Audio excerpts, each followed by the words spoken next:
আসসালামু আলাইকুম। ঈদুল আজহার শুভেচ্ছা সকলকে। ঈদ মোবারক, ঈদ মোবারক, ঈদ মোবারক। আশা করি সকলেই ভালো আছেন। ইভেন আপনাদের ভালোবাসা ও মহব্বতে আল্লাহ পাক আমাকেও যথেষ্ট ভালো রাখছে। সো আজকে আজকে ঈদুল আজহার এই দিনই এখন বাজে 11:47 AM। তো আসলে ছোট্ট কিছু কথা নিয়ে আসলাম। মানুষ দুনিয়ায় কতটা নীচ হতে পারে আপনি বিশ্বাস করতে পারবেন না। কথাটা এই জন্য বললাম, আজকে ঈদের দিনে অনেকে আনন্দ করতেছে, কোরবানি ঈদ, অনেকে কোরবানি দিচ্ছে, কিন্তু দুঃখটা কোথায়, বেদনাটা কোথায়? ভাই, একবার হাসপাতালে যান, একবার হাসপাতালে গেলে বুঝতে পারবেন রুগীদের, রুগীর স্বজনদের, তাদের কি আহাজারি, কি কান্না, কি অশ্রু। তাদের আনন্দ আছে? নাই। সো আসলে তাদের কথাই কেন আনলাম, তাদের কথা এই জন্য আনলাম যে হাসপাতালের যে দালালরা থাকে তাদেরকে আমার পছন্দ না। আপনাদের কেমন লাগে আমি জানি না, বাট আমার পছন্দ না। ভাই, হাসপাতালের দালালরা যারা ডেড বডি নিয়ে ব্যবসা করে, তারা মানুষ না, জানোয়ার। জানোয়ার ভাই, জানোয়ার। এই যে আমি জানোয়ার বললাম, হয়তো অনেকের খারাপ লাগবে, অনেকের ভালো লাগবে। খারাপ কাদের লাগবে? যারা দালাল। আর ভালো কাজ কাদের লাগবে? যারা এই ভুক্তভোগী, ভোগান্তির শিকার হয়েছেন, তাদের ভালো লাগবে। সো এটাই দিন শেষে সত্য। হাসপাতালে যারা দালাল আছে তারা আসলে মানুষ না, এরা হলো জানোয়ার। জানোয়ার। কারণ একজন একজন স্বজন যখন একজন রোগীকে নিয়ে যায় হাসপাতালে, তখন কতটা বেদনার সাথে নিয়ে যায়, কোথা থেকে টাকা ম্যানেজ করে নিয়ে যায়, তার কখনো ভাবছে? ভাই, দুনিয়ায় অসংখ্য কর্ম আছে ভাই। হাসপাতালের দালাল আপনাদের বলতেছি, দুনিয়ায় অসংখ্য কর্ম আছে। বাঁচবেন না বেশি দিন, বেশি দিন বাঁচবেন না। আল্লাহ পাক যে কোনো সময় নিয়ে যেতে পারে ভাই, যে কোনো সময়। টাকা পয়সা কী করবেন? দালালি করে টাকা পয়সা কী করবেন? দালালির টাকা কী করবেন রে ভাই? কাকে দিয়ে যাবেন? বউকে, ছেলেকে, মেয়েকে? ভাই, আপনার পাপের ভাগি নিবে তারা। ভালো হয়ে যান। আসলে কিছু কথা আবেগ গহনবশতের কারণেই চলে আসে। সো ভালো হয়ে যান। দিন আছে, সময় আছে, দিন থাকতে ভালো হয়ে যান, অন্য কর্মে লাগেন ভাই। পৃথিবীতে কর্মের অভাব নাই, মানুষ কত কিছু করতেছে কর্ম, সৎকর্মের জন্য। বিশ্বাস করবেন না যে কিছুদিন আগে একটা ঘটনা ঘটে গেছে ভাই। আমি কিছুক্ষণ আগে, কিছুদিন আগের কথা নাই বলি, কিছুক্ষণ আগের কথা আমি বলতেছি। সো কিছুক্ষণ আগে আমার, আজকে তো কোরবানি ঈদ, মাংস রান্না করবে আমার মা। তো হঠাৎ আসলে গ্যাসে বা রাইসে রান্না করলেও খাবারটা ভালো লাগে না। তো মাকে বললাম, মা খড়ি দিয়ে রান্না করো। তো মা বললো যে, বাপ খড়ি তো নাই। তা আমি বললাম যে ঠিক আছে, আমি খড়ি ব্যবস্থা করতেছি। তো খড়ি কিনতে গেলাম একটু। এই যে বারৈপাড়া, আশুলিয়া, এটা সাভার জেলা, আশুলিয়া থানা, শিমুলিয়া ইউনিয়ন, বারৈপাড়া। আপনারা হয়তো চিনবেন যারা এদিকে আসছেন। ওই যে বারৈপাড়া যে মসজিদটা আছে, চন্দ্রার দিকে যেতে মসজিদটা পার হয়ে বাম পাশে খড়ির যে দোকান আছে, ওই দোকানের ওইখানে দেখি একজন মুরব্বী, একজন মুরব্বী, যে এই এই যে যে মুরব্বীকে দেখতে পাচ্ছেন ভিডিওতে, এই মুরব্বী মাথায় সুন্দর করে কাপড় বাঁধা আছে, পড়ে আছে। কয়েকজন মানুষ, আজকে তো ঈদের দিন, সবাই কুরবানি নিয়ে ব্যস্ত, তো কয়েকজন মানুষ দাঁড়িয়ে আছে। আমি বললাম, কি ব্যাপার ভাই, উনি নিশা টিশা করছে নাকি? বলে না, উনি তো মুরব্বী, দেখে তো মনে হয় না যে নেশা করছে। তো পরে আসলে আমিও দেখলাম যে আসলে না, নেশা করে নাই ভাই, মারা গেছে।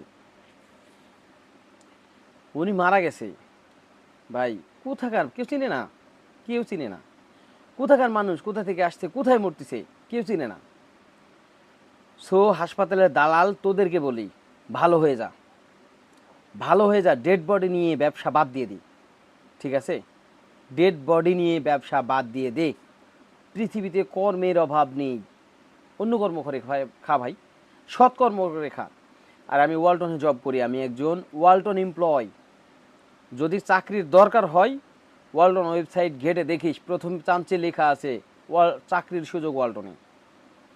আমার সাথে যোগাযোগ করিস, আমার সাথে এই পেজে মেসেজ করিস, অথবা যে কোনো কমেন্ট সেকশনে এসে কমেন্ট করে যাস, আমি ওয়ালটনে চাকরির জন্য আমি রেফার দিব। আমি রেফারেন্স দিব, হাসপাতালের দালাল আমি রেফারেন্স দিব, 2 দিনের জন্য হলে তোকে আমি কর্ম নিয়ে দিব, ঠিক আছে? ওই দিন কোনো লাভ লাগবে না, কোনো কিছু না, তুই কর্ম করে খা, সৎ কর্ম করে খা। তাই বলে হাসপাতালের দালালি ছেড়ে দে ভাই, দুনিয়াতে বাঁচবি না বেশি দিন, কয়দিন বাঁচবি বল, বেশি দিন বাঁচবি না, দালালি ছেড়ে দে।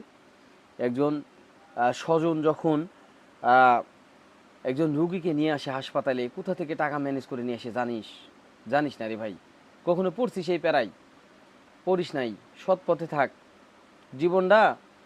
জীবনটা সৎ পথে উৎসর্গ কর। বেঁচে থাকতে মানুষ ভালোবাসবে, মরে গেলেও ভালোবাসবে। আর হাসপাতালে দালালি করবি, মরে যাবি বলবে যে ওই বেটা ছিল দালাল, হাসপাতালে দালাল, ডেড বডি নিয়ে ব্যবসা করতো। কিছুদিন আগে আমার চোখের সামনে একটা ঘটনা ঘটে গেছে। আবার মানে কি বলবো, একটা ফ্লোর নিচে ভাড়া নিয়ে ওনারা হচ্ছে ক্লিনিক খুলছে, তো ওইখানে দালালের অভাব নাই ভাই, কি বলবো, দালালের অভাব নাই, ঠিক আছে? অ্যাম্বুলেন্সে করে মানিকগঞ্জে থেকে অ্যাম্বুলেন্সে একটা রুগী বাচ্চা দে, 1 বছর 6 মাস বয়স, 18 মাস, বাচ্চাকে অ্যাম্বুলেন্সে করে নিয়ে গেছে একবার ওই হাসপাতালে, মানে বেস ফ্লোরে নিয়ে গেছে ভাই, বেস ফ্লোরে নিয়ে গেছে, পরে ওইখানে ভর্তি করছে, 2 দিনে 1 লাখ টাকা নিয়ে দিছে, বিশ্বাস করতে পারেন? আসলে আমি নাম বলতেছি না, আর এটা বললাম এই জন্যই যে একজন স্বজন যখন একজন রোগীকে নিয়ে যায় ভাই, তখন কি একটা বেদনা, কি কষ্ট, কত দুঃখের সাথে নিয়ে যায় ভাই। তোরা হেল্প করা বাদ দিয়ে তোরা আরও চিন্তা করিস যে তাদের টাকাগুলো মেরে খাবি ভাই। এই কর্ম তো কেন করতে হবে বল? এই কর্ম কেন করতে হবে তোকে? তুই মানুষ না? তুই মানুষ, একজন মানুষ হয়ে মানুষকে হেল্প করবি তুই টাকার বিনিময়ে, তাও আবার বেশি খেয়ে, কেন ভাই? তোর এই কর্ম কেন করতে হবে? ছেড়ে দে কর্ম, এই কর্ম করিস না ভাই, বাঁচবি না বেশি দিন। আল্লাহ দুনিয়ায় কেউ বেঁচে থাকার জন্য আসেনি, প্রত্যেককে মৃত্যুবরণ করতে হবে। কুল্লু নাফসিল যায়কাতুল মাউত, প্রত্যেককে মৃত্যুবরণ করতে হবে, মৃত্যুর স্বাদ গ্রহণ করতে হবে। পৃথিবীতে যত প্রাণী আছে সকলকে, কোরআন বলে এই কথা, হুজুররা বলে এই কথা, মাহফিলে বলে এই কথা, জানোস না? তারপরে তোরা দালালি করস। কেন দালালি করস ভাই? দালালি ছেড়ে দে, দালালি করিস না ভাই, খুব কষ্টের সাথে কথাগুলো বলতেছি, দালালি ছেড়ে দে। প্রয়োজনে নিজে, স্বার্থের জন্য না, যদি পারিস কারো উপকার করতে, তো নিজে বিনা স্বার্থে উপকার করবি, ওই দিন স্বার্থের জন্য না। মনে করবি আমি একজনকে উপকার করলাম, আমি একজন মানুষ হিসাবে আমার একটা দায়িত্ব আছে, দায়িত্ব নিয়ে উপকারটা করলাম, ঠিক আছে? তো আসলে কি বলবো ভাই, টাকা পয়সা বেশি দিন যাবে না। তো আমার জীবনে আমি চিন্তা করি যতটুকু ভালো কাজ করা যায় আমি চেষ্টা করি, আমি আমার দিক থেকে। আমার কিছু নাই ভাই, কিছু নাই, আমি গরিব মানুষের ছেলে। আমার বাপের বাড়ি করা জায়গা ছিল না, কয়েকদিন আগে একটু আল্লাহ পাক মিলাইছে, সৎ পথে উপার্জন করে কষ্ট মষ্ট করে একটু জায়গা কিনছি বাড়ি করা। কিন্তু এখন আর বাড়িতে থাকতে পারি না, ঢাকায় এসে থাকতে হয় বেটা। সৎ পথে উপার্জনটা এইরকমই, কষ্টের সাথে উপার্জন করতে হয় বেটা। তোর মতো দালালের মতো হসপিটালে গিয়ে একটা ইঞ্জেকশন মেরে 3500-3600 টাকা বিল নেওয়া না, 1900 টাকার 1800 টাকার একটা টেস্টে 3600 টাকা নেওয়া না ভাই। কি বলবো আর, মানে বলার কিছু নাই। দুনিয়ায় বেশি দিন থাকতে আসি নাই তো ভাই, যে কদিন পারবো মানুষের ক্ষতি করব না, চিন্তা করবো, উপকার করবো, ক্ষতি করব না। এটা সকলকে বলি যে ভাই বেশি দিন বাঁচবেন না, বউ ছেলে মেয়ে যা কিছু আছে আত্মীয় স্বজন, কেউ আপনার পাপে দায় ভার নিবে না, কেউ না। আপনারটা আপনাকেই সামলাতে হবে ভাই। কি বলবো বলেন? মুরব্বী হবেন না, আরে মরবেন তো পরে, কিন্তু তার আগে তো মুরব্বী হবেন ভাই, তখন তো হেনস্থ শিকার হবেন। আপনি যেমন মানুষকে হেনস্থ করবেন, নিজে নিয়ে হেনস্থ শিকার হবেন না। কেন এত দৌড়াদৌড়ি, কেন এত খাও ভাই? কয়দিন বাঁচবেন দুনিয়ায়? তো হাসপাতালের দালাল তোরা যারা আসিস, ভিডিওটা যদি দেখিস, এই ভিডিওর মাধ্যমে ভালো হয়ে যাস।